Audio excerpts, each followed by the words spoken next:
दोस्तों, समय आपके जीवन में कितना मूल्यवान है, ये बात आप खुद जानते होंगे। जो समय बीत जाए उसे हम वापस नहीं ला सकते। समय में इतनी ताकत होती है जो रातों रात किसी को राजा भी बना देता है और किसी को भिखारी। अक्सर आपने लोगों के मुंह से सुना होगा कि हम किसी की कमाई नहीं खाते, हमारे भाग्य में जो लिखा होता है वही खाते हैं। लेकिन दोस्तों, क्या आपने कभी सोचा कि इस बात में कितनी सच्चाई है? क्या सच में कोई किसी के भाग्य का नहीं खाता? तो चलिए दोस्तों, 5 मिनट का समय निकालकर आज इस छोटी सी कहानी के माध्यम से जानने का प्रयास करेंगे। नमस्कार दोस्तों, नई जिंदगी चैनल में आप सभी का दिल से स्वागत है। अगर आप मेरे चैनल पर नए हैं तो चैनल को सब्सक्राइब कर लीजिए, क्योंकि आज की यह कहानी हम सभी के लिए बहुत ज्ञानवर्धक और महत्वपूर्ण होने वाली है। एक जंगल में एक विशाल बरगद का पेड़ था। उस पेड़ पर एक बाज पक्षी रहता था। उस बरगद से थोड़ी ही दूर पर एक बिल था जिसमें एक सांप रहता था। एक दिन जैसे ही सांप बिल से बाहर निकलने लगा, बाज पक्षी उस पर नजर बनाए हुए था। सांप ने जैसे ही सिर बाहर निकाला, बाज उस पर झपट पड़ा, लेकिन सांप अपने बिल में वापस चला गया। कुछ देर बाद सांप ने फिर बाहर देखा कि बाज वहीं है या चला गया है।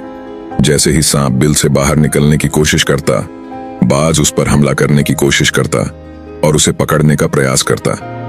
बाज मन ही मन सोचता, जब भी यह बाहर निकलेगा इसे मैं अपना शिकार बना लूंगा। इस डर से सांप बिल में ही छिपा रहता। काफी समय बीत जाने पर सांप सोचने लगा, यदि राजा अर्जुन जैसे कोई साहसी व्यक्ति यहाँ आ जाए जो दूसरों के कष्टों को दूर कर सके, तो शायद वही मुझे इस बात से बचा सकते हैं। फिर वह राहगीरों से विनती करता, कृपया मेरी बात राजा अर्जुन तक पहुंचा दीजिए या मुझे उनसे मिला दीजिए। मैं आप सबका आजीवन आभारी रहूंगा। एक दिन राजा अर्जुन, जो अपने साहस और दया के लिए प्रसिद्ध थे, वे जंगल में से गुजर रहे थे। सांप ने जब राह की आहट सुनी तो बिल के अंदर से ही पुकारा, कोई मुझे राजा अर्जुन से मिला दे, मैं उसका जीवन भर एहसानमंद रहूंगा। राजा अर्जुन ने यह आवाज सुनी और पूछा, भाई तुम्हें अर्जुन से क्या काम है? सांप ने उत्तर दिया, राजा अर्जुन दूसरों के कष्टों को हरते हैं। मैं इस बिल में लंबे समय से बंद हूं। बाहर निकलते ही यह बाज मुझ पर हमला करता है और मुझे कुछ खाने को भी नहीं मिलता। कृपया मुझे इस बात से छुटकारा दिला दीजिए। राजा अर्जुन ने सहमति देते हुए कहा, तुम कहो तो मैं तुम्हें इस जंगल से दूर ले चलूं। सांप ने निवेदन किया, जब आप मुझे दूर ले जाएंगे तो बाज हमें देख लेगा और फिर से मेरा पीछा करेगा। आप मुझे अपने पेट में थोड़ी देर के लिए स्थान दे दें ताकि बाज को पता न चले और मैं सुरक्षित दूरी पर पहुंच जाऊं। राजा अर्जुन ने सांप को सहमति दी और अपना मुंह खोला। सांप उनके पेट में सुरक्षित प्रवेश कर गया। राजा अर्जुन ने कुछ दूरी तय की और सुनसान स्थान पर पहुंचकर कहा, अब बाहर आ जाओ, यहां कोई खतरा नहीं है। लेकिन सांप ने उत्तर दिया, महाराज, अब मैं बाहर नहीं निकलूंगा। मुझे आपके पेट में जो सुख मिला है वह मेरे बिल में नहीं था। अर्जुन ने समझाया, तुमने वादा किया था कि मैं तुम्हें सुनसान स्थान पर छोड़ दूंगा, अब बाहर आओ। लेकिन सांप ने जिद पकड़ी और राजा अर्जुन के पेट में बैठा रहा। राजा अर्जुन सोचने लगे, यह तो बड़ा ही धोखेबाज निकला। अब मुझे इसे अपने शरीर से निकालने का उपाय ढूंढना होगा। सांप के विष से राजा अर्जुन के शरीर पर फोड़े फूंसी निकल आए और उनकी हालत कोढ़ियों जैसी हो गई। इस स्थिति में राजा अर्जुन ने नगर लौटना असंभव समझा और वन में एक झोपड़ी बनाकर रहने लगे। उनके शरीर से सांप के विष की बदबू आने लगी और सांप उनके पेट में कुंडली मारकर बैठा रहा। राजा अर्जुन उस जंगल में कोढ़ी की हालत में पड़े हुए थे। उस वन के पास एक नगर था। उस नगर के महाराजा थे प्रेमचंद। महाराज प्रेमचंद की 3 पुत्रियां थीं। राजा प्रेमचंद बड़ा अहंकारी और अभिमानी राजा था। एक दिन उसने अपनी तीनों बेटियों से पूछा, बताओ बेटियों, तुम किसके भाग्य का खाती हो?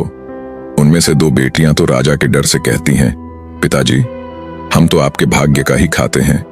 परंतु उनमें से एक, जिसका नाम सुरेखा था, अपने पिता प्रेमचंद से कहती है, नहीं पिताजी, मैं किसी के भाग्य का नहीं खाती हूं, मैं तो केवल अपने ही भाग्य का खाती हूं। बेटी की बात सुनकर राजा को बहुत क्रोध आया और उसने तुरंत नाई और महात्मा को बुलाया।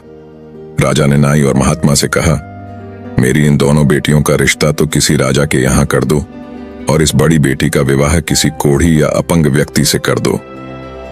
राजा का आदेश पाकर नाई और महात्मा उन तीनों बहनों का रिश्ता करने के लिए निकल पड़ते हैं।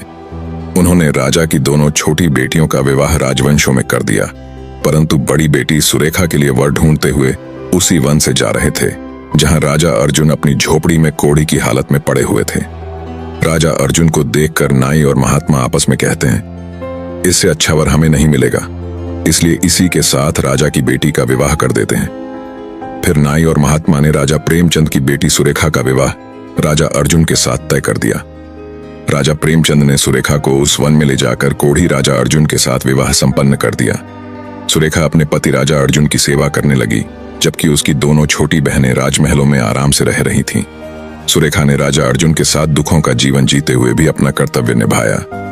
कहते हैं कि जो अपने धर्म और नियमों का पालन करता है, ईश्वर उसे अवश्य आनंद प्रदान करता है। झोपड़ी में रहते रहते सुरेखा को राजा अर्जुन के साथ बहुत दिन बीत गए। झोपड़ी के पास एक पीपल का वृक्ष था और उसके नीचे एक और सांप का बिल था। एक रात राजा अर्जुन सो रहे थे और सुरेखा उनकी सेवा कर रही थी। तभी उस बिल से एक सांप बाहर निकला और राजा अर्जुन के पेट में बसे सांप से कहने लगा, अरे दुष्ट, तूने तो अर्जुन से वादा किया था कि मैं वन में जाकर उनके पेट से बाहर निकल जाऊंगा, लेकिन तूने उनके पेट में जाकर उन्हें कोढ़ी बना दिया।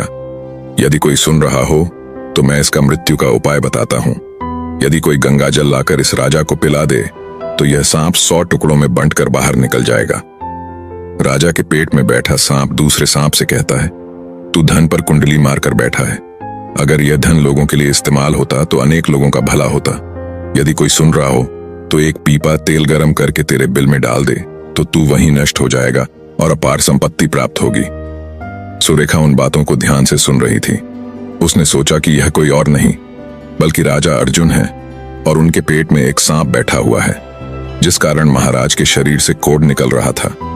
तब वह बेचारी सुरेखा एक महात्मा के आश्रम पर पहुंची और उन साधु से अनुरोध करती है, महात्मा, मुझे एक गिलास गंगा जल की आवश्यकता है। महात्मा ने कहा, बेटी, तुम कौन हो और गंगा जल का क्या करोगी? सुरेखा कहती है, हे मुनिवर, मैं राजा प्रेमचंद की बेटी सुरेखा हूं और मेरे पति के लिए मुझे दवा के रूप में गंगा जल चाहिए। महात्मा ने उसे एक गिलास गंगा जल दे दिया। अब सुरेखा गंगा जल लेकर जल्दी ही राजा अर्जुन के पास पहुंची और उनसे कहने लगी, महाराज, यह दवाई है आपके कोढ़ को ठीक करने के लिए, आप इसे ग्रहण कीजिए। राजा अर्जुन ने वह गंगा जल पिया और जैसे ही उन्होंने गंगा जल का पान किया, उनके पेट में बैठे सांप के 100 टुकड़े हो गए। वह सांप पेट में ही नष्ट हो गया और धीरे धीरे राजा अर्जुन के शरीर से मल के रास्ते बाहर निकल आया। इसके बाद राजा का कोढ़ भी धीरे धीरे ठीक होने लगा और कुछ ही दिनों में वे पूर्ण रूप से स्वस्थ हो गए। फिर एक दिन सुरेखा राजा अर्जुन से कहने लगी, हे महाराज, मैं एक स्त्री हूं, इसलिए नगर नहीं जा सकती। आप नगर में जाइए और एक तेल का पीपा लेकर आइए। फिर राजा अर्जुन ने पूछा, सुरेखा, उस तेल का तुम क्या करोगी? सुरेखा ने कहती है, महाराज, आप पहले तेल का पीपा लेकर आइए, फिर मैं आपको बताऊंगी। सुरेखा की बात सुनकर राजा अर्जुन बाजार में गए और वहां से एक तेल का पीपा लेकर लौटे। इसके बाद सुरेखा ने आग जलाई और उस आग पर तेल को गर्म किया। फिर गर्म तेल को उस सांप के बिल में डाल दिया। जैसे ही उस बिल में वह गर्म तेल डाला गया, वैसे ही उस बिल में सांप की मृत्यु हो गई। तब सुरेखा राजा अर्जुन से कहने लगी, महाराज, अब इस स्थान को खोदिए। जब राजा अर्जुन ने उस स्थान की खुदाई की तो वहां से अपार धन संपत्ति निकली। फिर सुरेखा ने कहा, महाराज, देखिए, मैं जानती हूं कि आप जय नरेश राजा अर्जुन हैं, परंतु मेरे पिता ने मेरा अपमान किया था और मुझे एक कोढ़ी को सौंप दिया था, परंतु मैं अपने भाग्य का खाती हूं, इसलिए इसी स्थान पर मेरे पिता के महल से भी सुंदर महल बनना चाहिए। राजा अर्जुन ने कहा, सुरेखा, तुम कैसी बातें कर रही हो? हम नरेश हैं, भला यहां महल क्यों बनाएंगे? चलो उज्जैन नगर को चलते हैं। परंतु राजा अर्जुन के कहने पर भी सुरेखा नहीं मानी और तब राजा अर्जुन ने उस वन में एक शानदार महल का निर्माण करवाया। इस संसार में सबसे बलवान समय होता है और कोई बलवान नहीं होता। जिसका समय अच्छा होता है वह आगे बढ़ता रहता है और जिसका समय विपरीत होता है वह पतन की ओर अग्रसर हो जाता है। फिर राजा प्रेमचंद पर एक दूसरे राजा ने आक्रमण कर दिया और इस युद्ध में राजा प्रेमचंद पराजित हो गए। अपने परिवार सहित प्राण बचाने के लिए वे उसी वन में शरण लेने पहुंच गए। वन में राजा भूख और प्यास से पीड़ित फटे हुए वस्त्रों में भटक रहे थे। प्यास के कारण उनके गले में सूखापन आ गया था। घूमते घूमते जब राजा प्रेमचंद सुरेखा और राजा अर्जुन के महल के पास से गुजर रहे थे तो सुरेखा ने अपने पिता को पहचान लिया। सुरेखा ने अपने एक सेवक को भेजकर फटे हुए वस्त्रों में और थके प्यासे हालत में प्रेमचंद को बुलवाया। राजा प्रेमचंद ने सोचा कि यह कौन है जो हमें बुला रही है।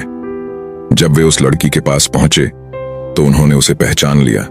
सुरेखा ने कहा, पिताजी, मैं वही सुरेखा हूं। मैं आपको यह कहती थी कि मैं अपने भाग्य का खाती हूं। देखिए, मेरे भाग्य में तो एक सम्राट लिखा था।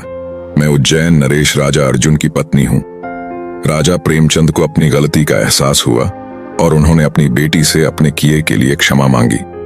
दोस्तों, इस संसार में सबसे बलवान समय होता है और हर व्यक्ति अपने ही भाग्य का खाता है। अक्सर लोग सोचते हैं कि दूसरा व्यक्ति उनके भाग्य का खा रहा है, लेकिन ऐसा नहीं है। हर इंसान अपने भाग्य का ही खाता है। हर दाने दाने पर खाने वाले का नाम लिखा होता है। यह सोचना गलत है कि हम किसी को खिला रहे हैं, ये एक भ्रम है। इस संसार का पालन करने वाला तो परमेश्वर ही है। जो अपने वचनों से मुकर जाता है उसका अंत वही होता है जो राजा अर्जुन के पेट में बैठे सांप का हुआ था। उसका विनाश निश्चित है। इस प्रकार से राजा अर्जुन और उनकी पत्नी सुरेखा ने अपने पिता राजा प्रेमचंद का बड़े आदर के साथ स्वागत किया। राजा अर्जुन प्रेमचंद को अपने साथ उज्जैन लेकर गए और वहां उन्होंने अपनी सेना को प्रेमचंद के साथ भेजा। प्रेमचंद ने उस राजा से अपना राज्य पुनः प्राप्त कर लिया जिसने उन्हें पराजित किया था। जिसकी किस्मत और कर्म अच्छे होते हैं उसे ईश्वर कहीं न कहीं से सहायता पहुंचाते हैं। जिस प्रकार से राजा अर्जुन के कर्म अच्छे थे तो उसे सुलेखा जैसी पत्नी मिली। हम अपने परिवार का पालन करने में हिचकिचा सकते हैं, लेकिन परमेश्वर पूरे संसार का और हर जीव जंतु सभी प्राणियों का ध्यान रखते हैं। दोस्तों, इस कहानी से यह शिक्षा मिलती है कि जैसे हर व्यक्ति अपने कर्म और भाग्य का फल भोगता है, ठीक उसी प्रकार वह अपने ही भाग्य का खाता है। सभी मनुष्यों को सच्चे प्रयास और अच्छे कर्मों का परिणाम अवश्य मिलता है। परमेश्वर सबका पालन करते हैं और फिर सबके भाग्य का निर्धारण करते हैं। हमें बस अपने कर्म अच्छे करने चाहिए, क्योंकि समय सबका बदलता है और एक न एक दिन वह समय जरूर आता है। इसलिए कोशिश करें कि आप ज्यादा से ज्यादा अच्छे कर्म करें। दोस्तों, आप सभी को इस कहानी से क्या सीखने को मिला, कमेंट करके अवश्य बताएं। ये कहानी अगर पसंद आई हो तो लाइक, शेयर करके चैनल को सब्सक्राइब जरूर करें।